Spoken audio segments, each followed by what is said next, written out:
House of the Dragon, Season 1, Episode 1, titled The Heirs of the Dragon. Of course, this is the beginning of the brand new Game of Thrones prequel show.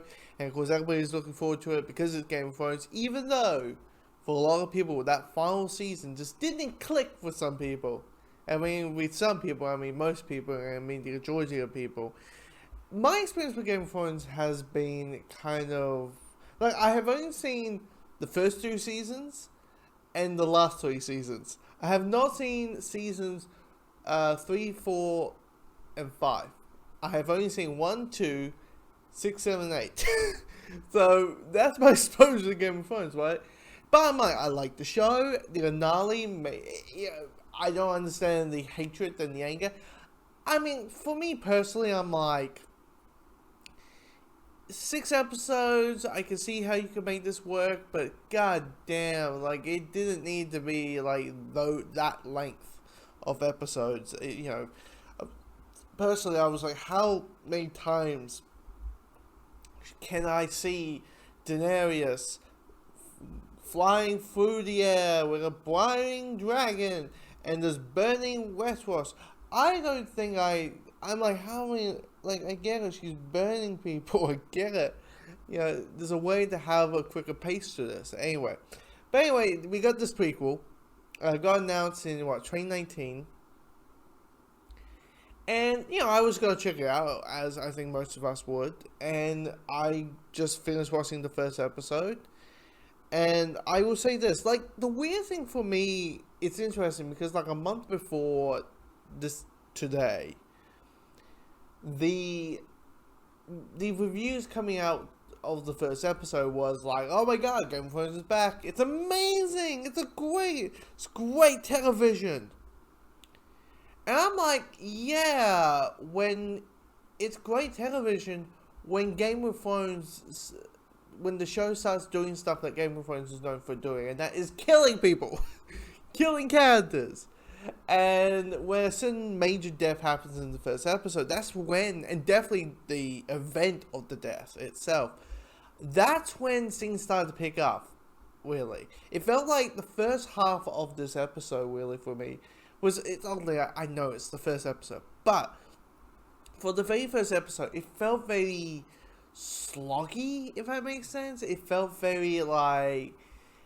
I found it had some pacing issues. I found it just was dragging along to the point that it felt like the writers and the showrunners are like, we want this to happen, but we can't have this happen in the first 10 minutes of the episode, so we'll, stretch it along. And the only interesting character in that first half is, Daenerys, Matt Smith's character. How he is, he's the royal family member. He is kind of he's kind of like the Mad Prince before there was a Mad King and that side of things. I was interested in him, I was interested in his character, because, let's be honest, as much as we love Mufasa from The Lion King, let's be honest, we're more fascinated with Star, right? It's always interesting to see that, like, when it comes to a royal pantheon of characters, you're more intrigued by the star. Like, the one who feels like he's getting pushed aside, the one who feels like he should be earned more, that the throne should be his. And that's why I find Darian a very interesting character, because he is the star of the group.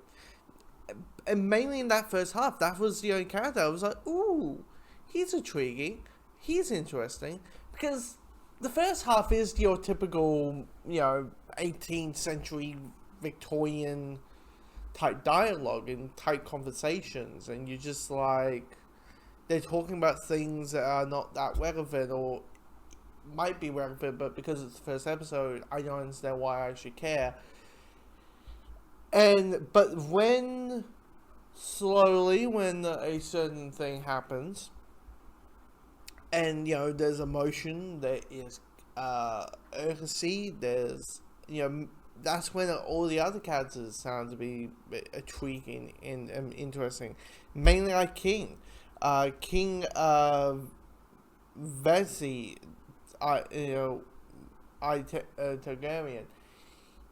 He is all about, I need an heir, wife, can you please give me an heir? And, I got daughters, but, the higher up, like, the second tier people are bugging me the shit that you should pop up a kid. Pop up a kid and it'll be a son.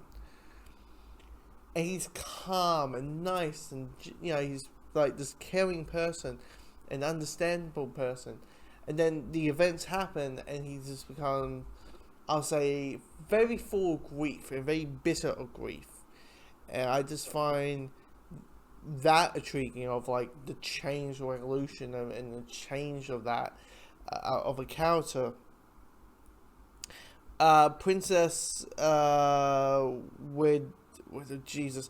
This is the thing about Game of Thrones and fantasy characters. You need to sound like I got the Wikipedia page up there with all the actors and the character names, and I'm still getting a little bit like what do you call the main female character, who is the first heir, who is the firstborn, who is a daughter. She, there isn't that much intriguing to it. I feel like she's gonna be interesting of a character future on. Like, it essentially is like what you expect of episode 1 to be, and that is setting up the groundwork, finding out, okay, this is our plot, this is our intrigue, and hopefully we are intriguing enough to come back next week, and not because of where it's connected. And if you want to know where it fits in the timeline, it is 172 years before the Mad King, and 170 years before they gave birth to Dany. Okay? If you're that type, like, where's the timeline? I need to feel the timeline. Timeline. I had like a song in my head. Anyway, but good episode, not great, thought it was okay. Hopefully I get that second half of this episode for the rest of the season.